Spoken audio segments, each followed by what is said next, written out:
The forecast for Newfoundland issued by the Newfoundland Weather Center of Environment Canada at 5:30 a.m. Newfoundland Daylight Time for today and Saturday. For St. John's, periods of rain, extensive fog and drizzle and onshore moderate to strong northeast Oh my God, winds. this is endless. Saturday and Sunday, What a friggin' overcast hellhole. with rain and drizzle. Extensive fog persisting and onshore moderate to strong northeast winds. Low tonight 6, high Saturday 12.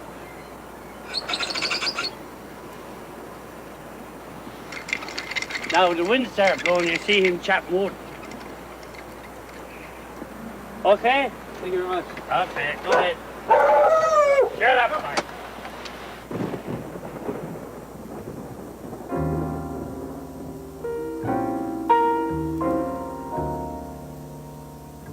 For St. John's, tonight overcast with rain, drizzle, and fog. Winds increasing to moderate to strong easterly. Probability of precipitation in percent, 100 tonight, 100 Saturday, 100 Sunday. When the fog rolls out, the rain starts in. This is the 25th of June, my birthday. But it could be worse, it could be snowing. I could not wait to get off this miserable rock. And when I left at the age of 21, I was never coming back. How long were you along in your life when you Started to like this place. Yeah, or how, Oh, it's like I was 25 before I liked this place. And then, like most of us, I was suddenly stricken with a passionate desire to return to this city that was never meant to be. From the very beginning in 1497, Newfoundland was a giant fishing station. It was a criminal offense to settle in St. John's. The determined settlers were mostly destitute English and starving Irish, and you couldn't burn them out of the place. My name is Rosemary House, and I grew up here at the edge of an island on the fringe of a continent, where we are forever beset by hardship, struggle, disaster, cursed by a punishing climate. Is it any wonder that we love it so? I love this. I'd whack out Really it just goes. like tossed off. You're But thrown you off. know, it's not like they used to build the big... I talked with some friends about the reasons we care so much for a place that doesn't seem to care so much for us. Brian Hennessy is an actor and a writer, a St. John's townie born and bred. He could only be from here. It's everyone's dream to time travel, of course, and one of the things that always gets me about St. John's is I walk around St. John's even now, and I've lived here all my life, and when I look down this hill or walk along Water Street, I'm seeing St. John's as it is, but I'm seeing the other St. John's too, the St. John's that exists only in photographs now, but I know it's there. There are cobblestones beneath this pavement. I can see them. So there's always this constant other city that lives underneath the one on the surface here, and that's what I see. My mother was one of 7 sisters, typical Catholic family, 7 sisters and a brother, a blind brother. And the 4 sisters ran a little diner, a luncheonette. It was called the Cookie Jar. And we'd go in there and eat to our heart's content. Really, this is where I grew up, down here. This to me is like the little throbbing heart of St. John's for me. You got the churches, you got the aunts. Life was full. Now, of course, Water Street was, and still is, the main drag, right off the docks, the street where it all grew up from. And let's not forget, the St. John's that was the capital of its own country until 1949. A proud little city. St. John's has never been an easy place to earn $1 unless you were already rich when you got here. But people just hung on, kept an eye out for the bright side. Our business, we can almost predict it. We have loyal customers who repeat and who come back all the time. We almost know who's coming next month. But they die, our older customers, and you have to replace them with younger ones.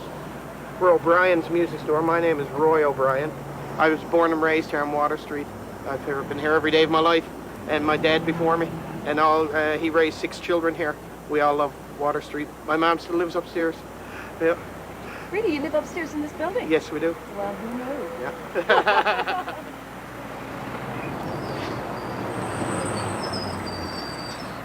St. John's used to be just chock full of street characters. Oh, I know. Not the homeless, but just characters.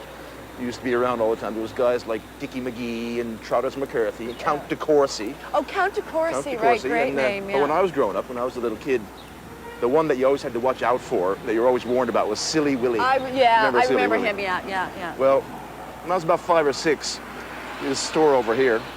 It used to be the London, New York, and Paris store, of course. And I was about 5 or 6 walking along the street with my mom, and who pops out of a doorway but Silly Willie, the legendary, most feared Silly Willie, and plants a big smack right on my forehead with his big slobbery lips. Scared the living daylights out of me for years later. But it did work out to my advantage in the end, because 30 years later, I was actually able to write my first short story about that very incident. And there's lots of good material here still. New character born every day.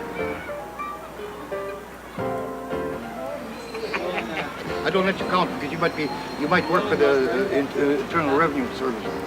And the old crowd, like Hobo Bill, still waiting for his flight to the Ukraine. I'm relocating to the Ukraine. How long have you been here? 89. At that time, Aeroflot used to fly in twice a week into Uganda. They don't now. Now you walk back and forth along here a lot, don't you? You like this street? I do, yes, because anytime any of you people is interested in seeing me, that's where you'll find me on the street. As I once said, still say, up the street. Thank you very much, Mike. Now, this is the spot, right? Yeah. Where you used to live in there. Right in there. Had my little apartment in there, my first grown-up apartment. Moved out So of how old moved out were of home. Oh, 22. Oh, really, eh? I was a late bloomer. A late Took me that long. And right up here now, they used to, right off that building, they used to hang people. What do you mean hang them A off little the building? a post used to come right out of the window, and they just. Well, it looks like it's still there, in fact, doesn't it? I think it still is. Gosh. Catherine Snow was the last woman hanged here. She was pregnant, Actually, you know, so they waited till the baby came, nursed her back to health, and strung her up. Okay, now this used to be the site of the old Presbyterian church, which of course burnt right to the ground during the Great Fire, the Great Fire. The whole place leveled to the ground, except for is the Newfoundland Savings Bank down here. But everything else flattened. We're just gonna have to stop there for a minute, sir. We're walking here.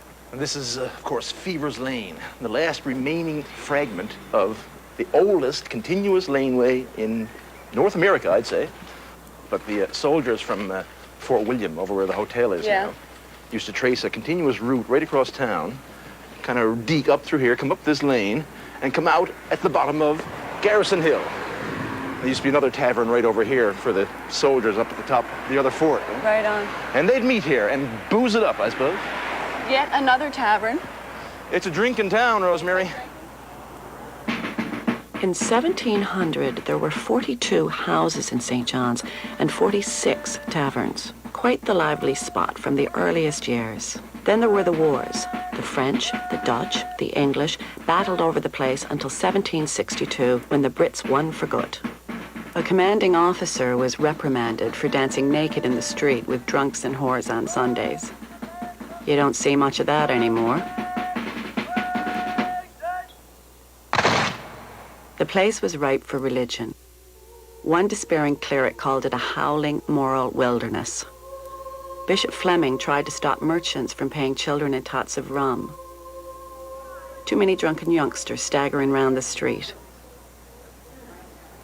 And it was Bishop Fleming who set his heart on a piece of land at the top of the hill, away from the threat of fire, and he built the basilica in 1838.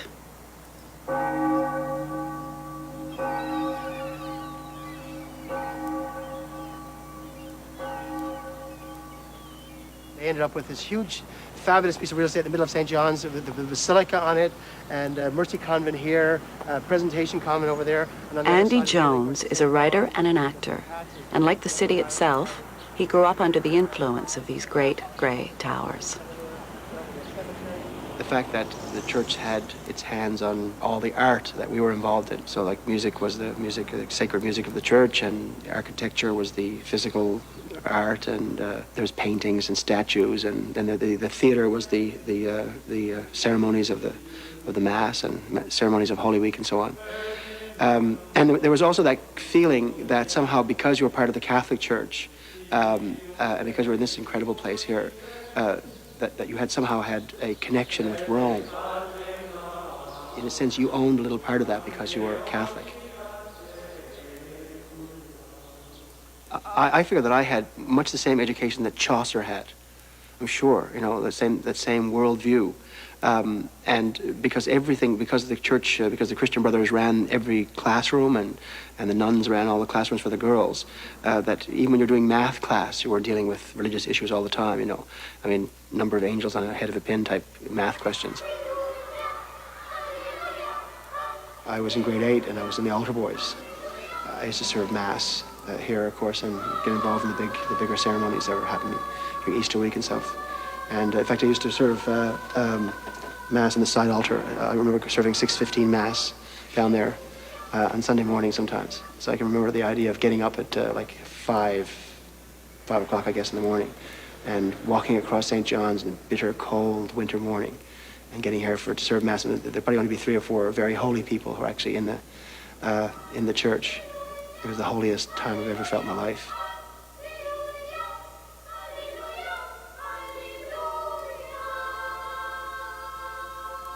Because I love the theater of the church so much, I love the sermons and the preaching and all that stuff, that I ended up doing lots and lots of priests as characters over the years, like Father Din, for example. And I you know, I've actually written about, I guess, 10 or 12 sermons. Every day, thousands of little souls are sucked, careening and swooping into the gaping mouth of hell. Little boys and little girls dragged across a hideous bit of broken glass onto a mound of red-hot coals, shrieking for their mommies and daddies who cannot hear them. For their mommies and daddies are not in hell, boys and girls. They're in the living room watching television. So that was, you know, it was, you know, pretty thrilling stuff, and but also very scary as a little kid. I can't remember. I can't picture my kids being told this stuff and told it for real. I guess they would be really frightened. But I don't know why we weren't more frightened. Or maybe we were, I don't know. No one can help you once you are in hell, boys and girls. But I can help you now, before you go to hell. Because I'm going to give you a special blessing. A blessing which will wipe away all of your sins. And don't tell me you haven't got any sins, boys and girls. Because I heard your confessions this afternoon, and I was horrified. If you went to communion, of course, you had to be in the state of grace, so you therefore could not have committed a sin, such as masturbation. And so often, if you go to confession on Saturday night, but then you mightn't make it through until Sunday morning. So if you didn't go to communion, of course, you always thought, well, people thought, well, gee, I guess they all know I masturbated last night. Or you feel that way about people who didn't go. Or they committed some other mortal sin, like murder, maybe. Or probably even masturbation, though. I'll be struck down.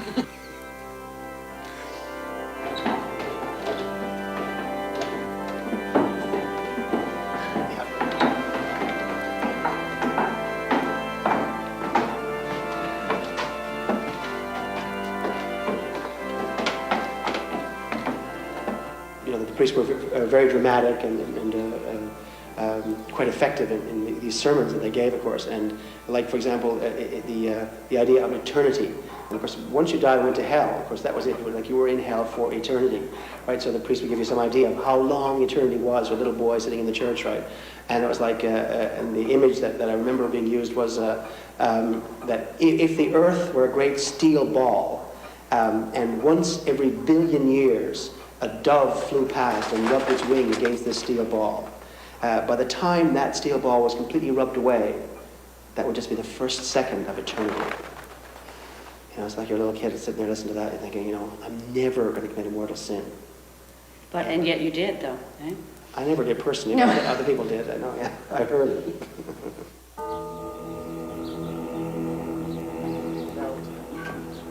Bell Coop, right here. This is a big bell.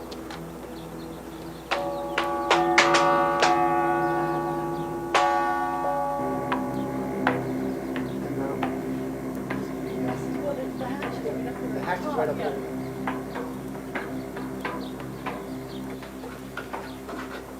There we are.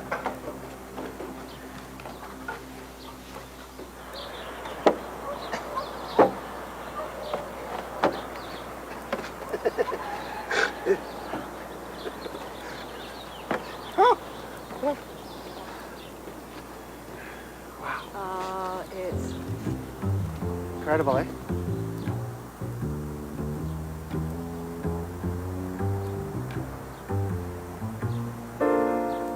We are the weather champions of the world. We have the most rain, the most snow, the highest winds, the most fog, the least sun, the greatest number of drizzly days and overcast skies of any city on the continent. A warm and sunny day is reason for celebration.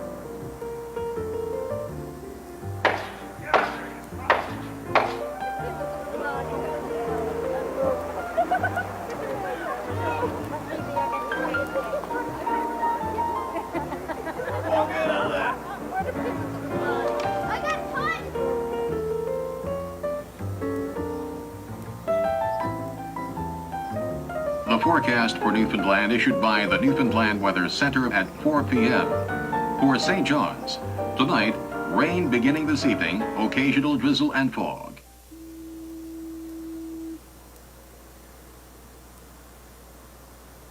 Our annual holiday, the St. John's Regatta, is dependent on the weather. People go to bed at night wondering whether they'll be watching the races in the morning or on their way to work. The Regatta Committee meets at 6 a.m. to call the day fair or foul.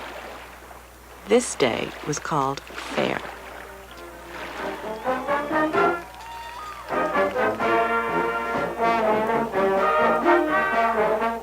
The regatta is the oldest sporting event in North America, on the go since 1818, with its St. John's share of tragedy and outrage.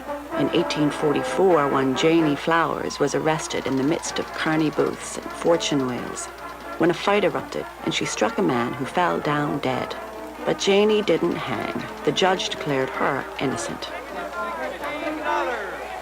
Help support St. Pius the 10th Boy Scouts. 3 tickets for 50 cents to win you St. Pius 10th Scouts.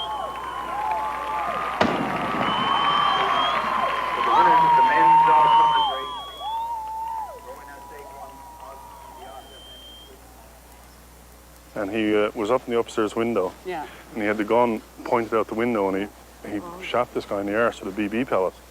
And of course, Dad. Des Walsh is a poet and a writer, a West End boy who can hardly bear to set foot off the island. Fence into the rocks. But cry no more for the leaf that swirls in the wake of panic, said the young man who drowned in the harbor of North America's oldest city. It is as it seems. This laneway here was probably the earliest memory I have of growing up in St. John's. And this really was my whole world for years, because there was a pack of us boys who all lived here, and we were anywhere ranging in ages from 5 up to probably 9 years old. And we'd have big ball games up here, big World Series games. Some of the girls would be looking on the other side of the fence and cheering on. And then, of course, when we weren't playing ball, we'd do things like play trucks and cars. And like we'd have all these big elaborate roadways made out here, and we'd have all our little dinkies out and garages made and little ramps for the cars to go up. But also this lane was used as a thoroughfare for getting as a shortcut to downtown. And of course people from Mundy Pond, who were people to be feared when I was growing up because they were bigger and tougher boys, and they would come through, and when the shout went out that they were coming, someone would make a roar, and we'd look up and you could see them, 6 and 7 abroad coming down the lane. We'd all jump in behind the fences, and of course they'd come through and they'd kick up all the rocks and throw the dinkies, probably put some of them in their pocket and go on. And we'd have to wait mutely there till they went by, and then we'd come out almost like soldiers after an attack, and just come out and look at the ruins of what was left and built it up again. But this is where I spent most of my years, right here in this lane. St. John's wouldn't have been a very easy place to rear a little family in a picket fence, I wouldn't think, There was no place for that here. It was very much a colony. It was very much a place that was built on one thing only. It was only built on the fishery. I mean, St. John's now, and especially the people in suburban St. John's, like to think and remove themselves from it. But their vinyl siding is put there on the backs of codfish, and that's the only reason the place was there in the first place. I think most places would have collapsed long before the crisis and the codfish that we're into now. I think most places would have collapsed 300 years ago. I think most places, most people would not have survived it. I think most people 500 years ago would have given up and gone and said, forget it, it's not going to work. We've certainly proved that not to be true. My great-grandfather came as a child from Cork in the middle 1800s, but he came with his mother and father. They landed, of course, here in St. John's Harbour. The mother and father died of cholera, we believe, and then all the kids were put in orphanages. And my great-grandfather, Thomas Walsh, I'm not sure how long he stuck it out, maybe a year, but he was only about 8 or 9 years old. Anyway, he ran away, and he ran down here to the docks and became what was called a wharfinger. So these wharfingers would live down underneath the wharves and would run errands for skippers or do different things and feed themselves whatever way they could. But I always find it interesting just looking at that harbour front now and thinking about them. I think the struggle we have with weather, but you know, I'm not out there coming around Cape St. Francis in the end of January having to, at 15 years old, and a skipper gives me a little axe and says, get out there and chop off, you know, 40 pounds of ice off that mast or we're going to go down.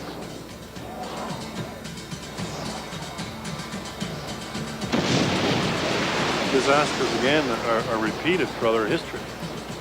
You know, the Ocean Ranger being probably one of the most recent, most tragic.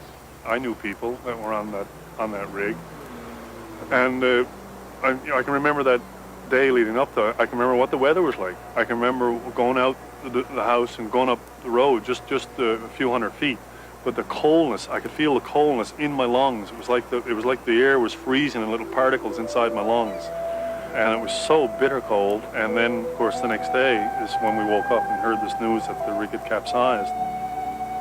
St. John's was in mourning. And I'm sure it was in mourning when they brought in the sealers, when they came right into this harbour with those sealers that were all lost on the ice.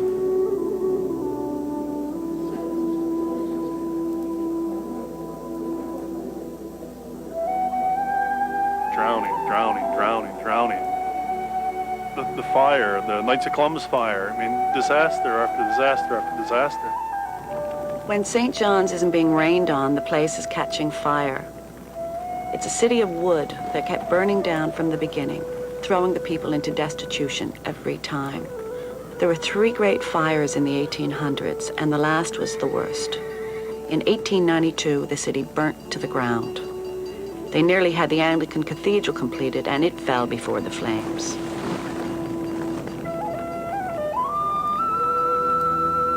"100 men and women died in the Knights of Columbus fire in 1942.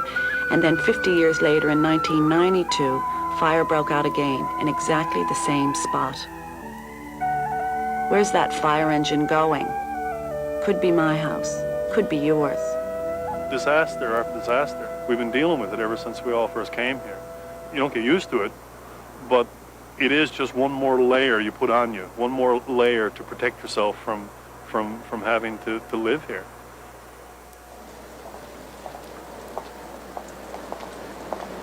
The weather here is such a trace of mood. Oh my God, you get through the winter, and you get those first days, you get those first warm days when you've had nothing but fog and drizzle and overcast days for about 3 weeks, and you get a really good sunny warm day and a full moon. It's really not safe to go out in St. John's. I mean, you're better off staying indoors and lock yourself away, because the place does go lunar. I mean, it really does. I'm offensive player of the year. I'm defensive player of the year. Beautiful women. This is our women, baby. I would not hear them. I love those girls. Oh, jeez, I never loved a girl more. That's the way our world is. That's the way our world is, baby. You know, there's that whole tradition of rum and how people were paid in rum, I guess, and like kids who worked on the docks and stuff like that, and who worked for the merchants, were paid in certain numbers of tots of rum. That must be deeply in our culture too. There's the notion of looking to something in your life to lessen the suffering of living, I guess, you know, and so I guess some people have turned to the church, and other people have turned to the bottle, you know. It's like do you choose to find your comfort at the foot of the cross or at the bottom of the bottle? I always think that alcohol always seemed to be like a shameful thing, a thing that was done, that was a hidden thing. It was never seen as a joyful event. It wasn't like, you know, I imagine Italians and French people feel about drinking. There's a big thing about Irish, like in the Irish culture too, that, you know, that look at alcohol as being a weakness, but something that's acceptable. And then there was the whole idea of taking the pledge, which was something that existed in St. John's and I guess in Irish communities everywhere. Kids would try to, you know, take the pledge at an early age and agree never to drink in their whole lives. And, you know, then of course they usually fail.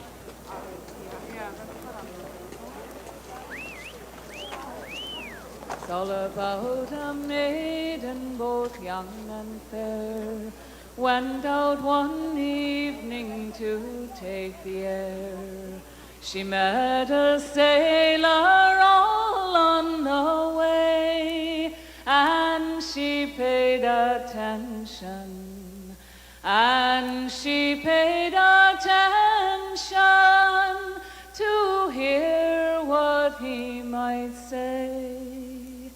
Said, Willie, maiden, why roam alone? The night is coming and the day far gone. Anita Best came from around the bay in Newfoundland, which is to say she was not blessed by being born in our glorious capital city. Baymen have endured centuries of torment at the hands of the chauvinist townie. It's my dark-eyed sailor, he's the cause of all my woe. Being a Bayman, you're always looking for some way to, you know, elevate yourself above the townie, or at least be admired by the townie or whatever. So, thanks. Musical traditions from the Bay have ensured that Anita is in fact greatly admired by the townies. Well, when we moved in from Erisheen, we moved to number 38 Bannerman Street, which is the middle house there of those three. And it was an experience for my mother. It was a real culture shock because we'd come from a place where there were meadows. She used to bleach her clothes out on the meadows. The whole street seemed to her to be so dirty because of the coal that people were using, and it was just so filthy. So she'd go out on Saturday mornings with the scrubbing brush and try and scrub. She scrubbed the step, and then she scrubbed the sidewalk in front of the step, and she scrubbed Mrs. Eustace's step, you know.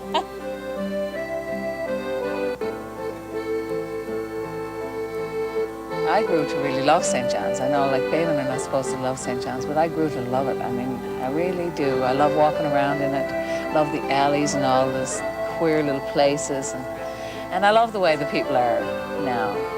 But when I was a kid just coming in from, you know, a little small community, boy, was it ever scary.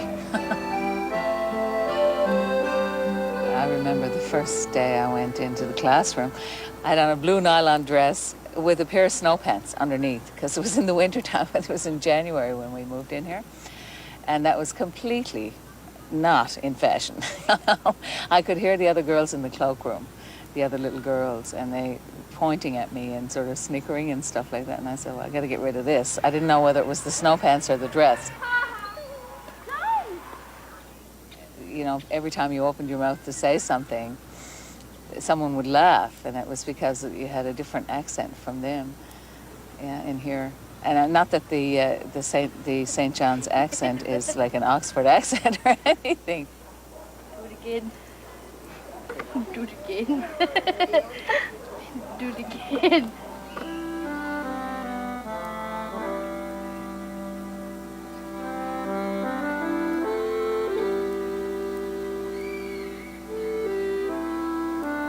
When we first went to university, there were speech classes, and the Baymen would have to get up and read in the classes, in the English classes, and their accents, and obviously, you know, their accents were different from the St. John's accent.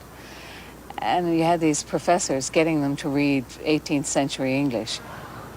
all of this stuff that was very unfamiliar to them, and they'd be having to read these things to try and change their accents. It was a dreadful thing that they were going through, because there's nothing more humiliating than being made to feel that the way you speak is inferior to the way that somebody else speaks. I mean, that's how the class system runs in England.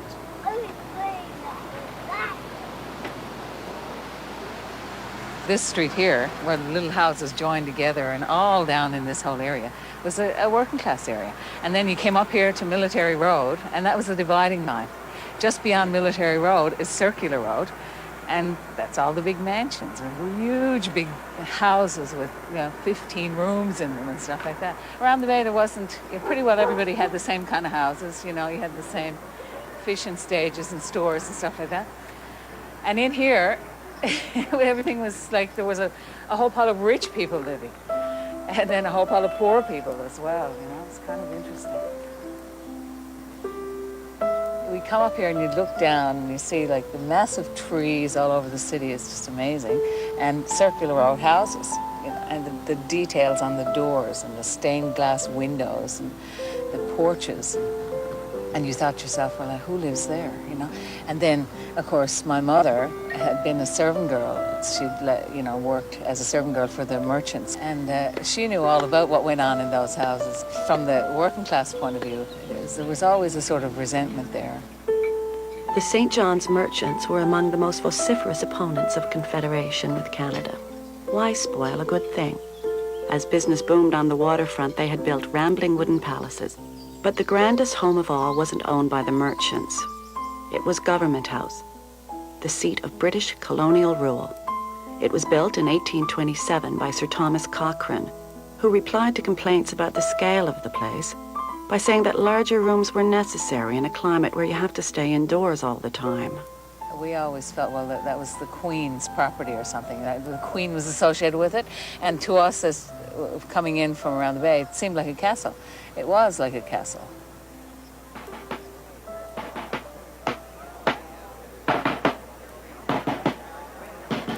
A moat surrounds the house, constructed, so they say, by a planner who confused the place with the West Indies.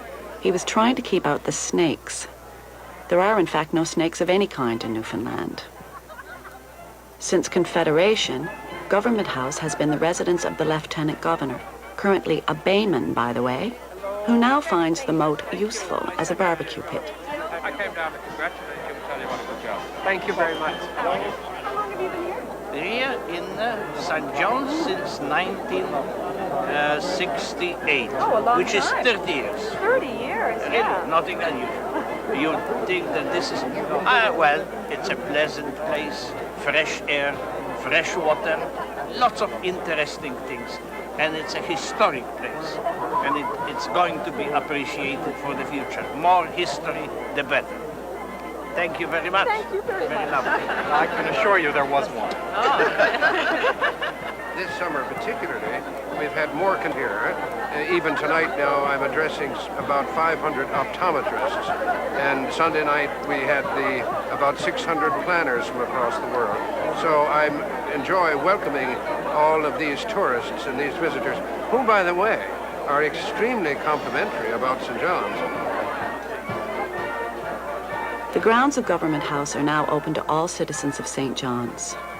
To receive an invitation to the garden party, simply call and request one, and you're on the list. Mary Walsh, actor, writer, warrior, princess. Once when you said you were from Newfoundland, everybody on the elevator would just fall down laughing. It was like, all you had to do in '74 when we were in Toronto was say you're from Newfoundland, and people would pee in their pants. Like, they just could not stop laughing at how funny that was. Just that you were a Newfie in the first place was so funny, it would just kill them. My father was born in 1898. He would always say stuff like, St. John's was a city when New York was a mud hole. Like, he loved St. John's, and we'd always go, yeah, no, New York is a city and St. John's is a mud hole, yeah, right. And when he'd drink, he'd always talk about, because he'd gone all around the world, 1 top per day per man. And then he'd always go, I've been everywhere, Mozambique, fuck it, Madagascar, fuck it. There was no place in the universe that was like St. John's. though he hadn't actually traveled in space. It looks like St. John's was in the second, like the Germans bombed St. John's in the Second World War and took the middle out, you know, and nobody just built it back up again. They haven't put it back, nothing Nothing. really back Well, in. they put the city hall and, you know, that hotel. But, so that the whole middle of St. John's is missing. Still a few pictures. Well, that's what we'll have to get now. Still a few pictures, A few yeah. pictures. Oh, there's not nothing, Connie. Pictures.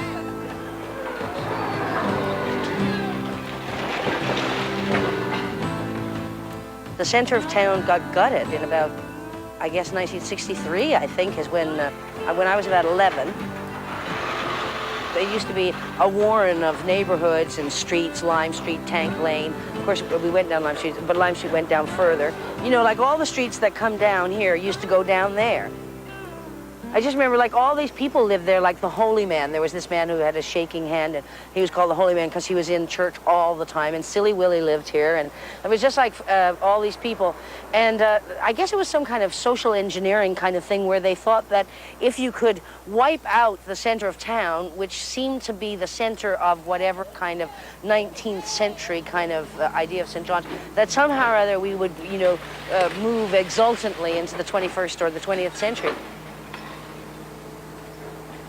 There seemed to be a lot of booze around all the time, but I remember one Christmas, you know, you had to deliver the envelopes. The Basilica was the church that we went to, the Basilica of St. John the Baptist, and there are envelopes that you put your contribution in every Sunday. And so the school kids had to deliver the envelopes to each family. So each family had their own set of envelopes. And I was delivering envelopes at Tessier Place, and it was like, you know how dark it gets in December? It was like 4 o'clock in the afternoon. I went, you know, knocked on the door, and this man came out, and he was like bleeding down his head, but he was laughing. He was really drunk, and he grabbed hold of my arm, and he tried. I said, "I'm just delivering the envelopes." He tried to pull me in. There was a big party going on, and it was like, oh. And so I've never really felt that comfortable on Tessier Place because he really had me, and it was like only by the grace of God that I got away. Apparently, when I was quite little, I had pneumonia. This is the story. The story they tell me, Rosemary, and you know, I suppose they wouldn't lie to me because they're my parents. And I had pneumonia, and where they lived in the basement part of the thing, it was damp, and so Aunt May and Aunt Fina and Uncle Jack lived in a drier, warmer environment upstairs, and so they took me for my own good upstairs, and then I wouldn't go back. That's what they say. They say that whenever they brought me back downstairs, I would cry and cry and cry until they took me upstairs again. And so they got rid of me when I was 8 months old, and I lived next door to them.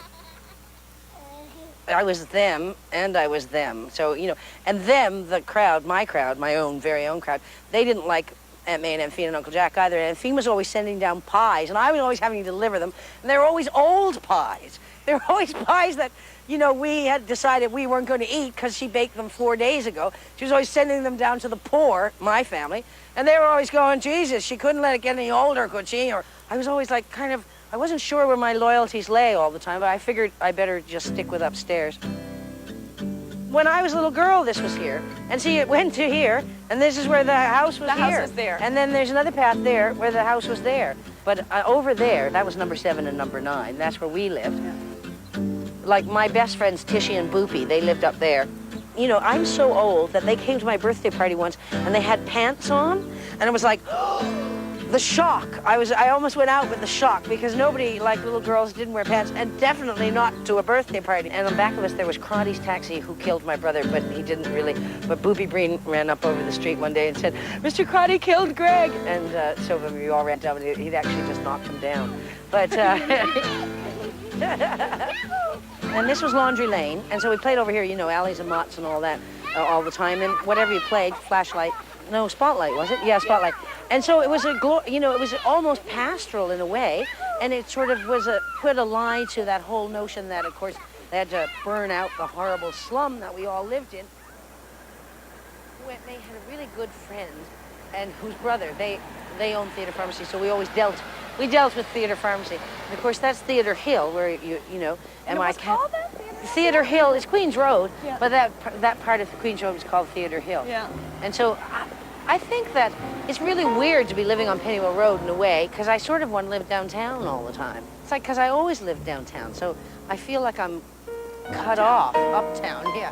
Like, who wants to be uptown? The synopsis for St. John's and the Avalon region. The onshore northerlies will continue to give fog and drizzle over the eastern part of Newfoundland today and Saturday. Some occasional rain is also expected to begin this afternoon over eastern sections as a low-pressure system approaches the island. We're sitting right at the edge of the city. Chain Rock is here, the Narrows, the entrance to St. John's Harbour is beyond, the city's at our back. This is the limit. As far as you can go. This is as far as you can go without being a part of the briny deep beyond.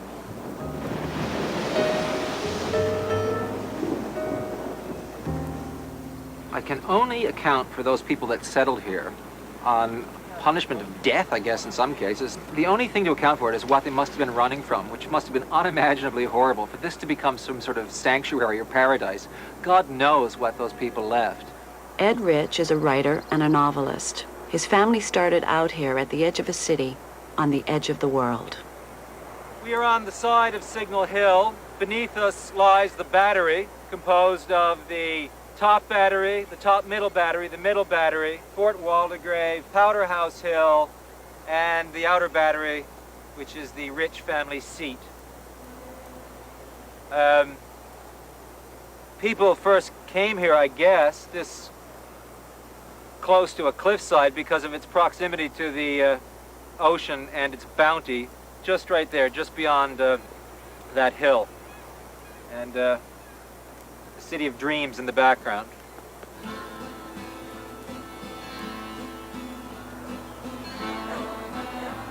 There is something oddly European here. What it is, there's a colonial feel here. There's a feel about, this feels like a colonial outpost. It's a bit weathered, it's a bit run down. It's a colonial outpost after its heyday.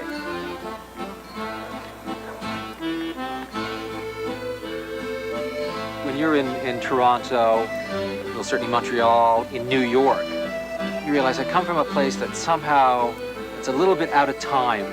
This is a flight of fancy, maybe, but it does seem there are forces here that keep us connected backwards in time.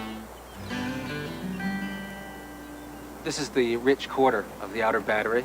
My father's family grew up in that little house up there, 13 of them, in a little tiny place. I was told that they all played outdoors because there was no place to sit down inside.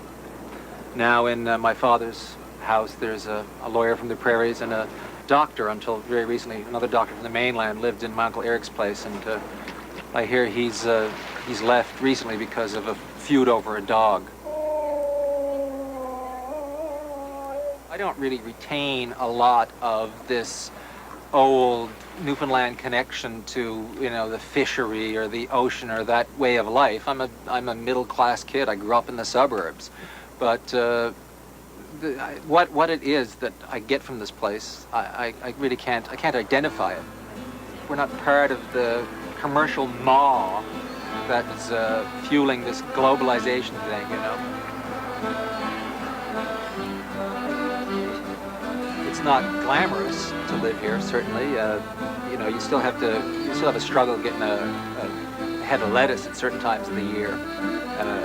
Certainly you never get any arugula. You know, that's not available. You name it, we got it. We haven't got it, I'll get it. How's business? Hold in there. Dog eat dog. You survive. Sometimes it seems very, very promising, you know. Other times. And other times, it just seems like you could put a bullet in your head. It seems ridiculous to say that's the charm of the place. Friday, periods of rain, windy, low near 4, high 8 degrees. Probability of precipitation, 90%. The weather is a minor thing, given the sort of persistent economic problems here. That's a more grinding, punishing thing, and we've got a history of that too. That's a real part of our history, you know. It's not that there's not jobs. It's that the jobs were poor jobs. That, you know, merchants were robbing the people, you know, while they were exploiting a bountiful resource. Money was leaving here, and yet people weren't getting a cut of it. So for some reason, that's part of our history. You know, sort of a lack of a material culture. Economic inequities just persist here for some reason. think you're going to be able to stay in St. John's when you finish school, or do you want to stay here? Hopefully. Not really. No, I'm moving. Not out here. Why? Why do you want to be out of here? It's a hole. Exactly. My thoughts exactly many years ago. And you'll probably leave, and so will a host of others. But it'll hit you. One day, you'll be dying to come back. This is where I belong. I feel like this is me. This park bench is me. I'm a part of that bench, or these stones on the ground, the dirt, the grass, the cigarette butts littering the streets. You know, this wall behind us, the red fence. I just don't feel right anywhere else except right here, right in this little spot here even. I feel right. This is me. When your heart is ground into those pieces of granite, then it really doesn't matter. Your whole skin becomes like that piece of granite. The weather can cut into your face and can whip you sideways, but it's, you know, you just stick your head down a little further and keep going, you know.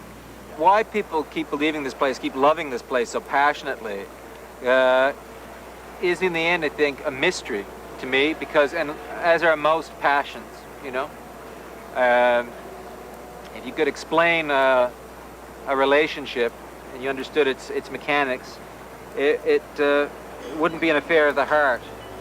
And loving this place despite itself is the mystery, you know.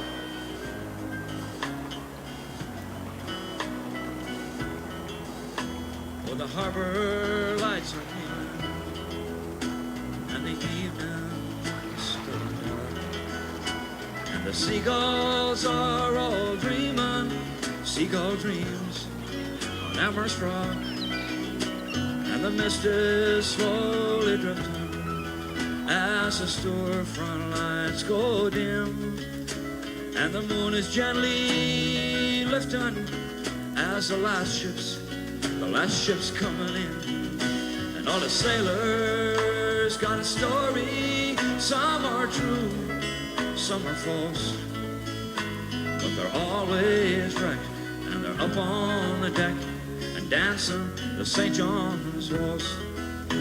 Oh, we've had our share of history.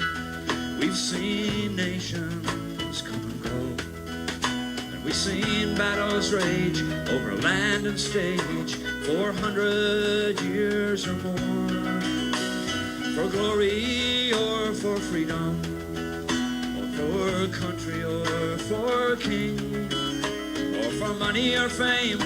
But there are no names on the graves where men lie sleeping. All the 9 to 5 survive the day with a sigh and a dose of sauce. They're parking their cars and pack on the bars and dancing the St. John's waltz.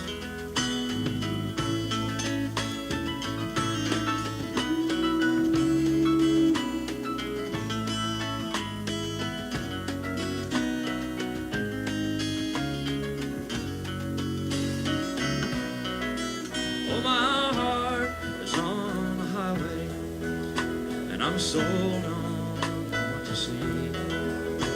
All the planes fill the skyway, all the trains run swift and free. So leave the wayward free to wander, leave the restless free to roam. If it's rots in the bay, if it's old cliche, you will find your way back home.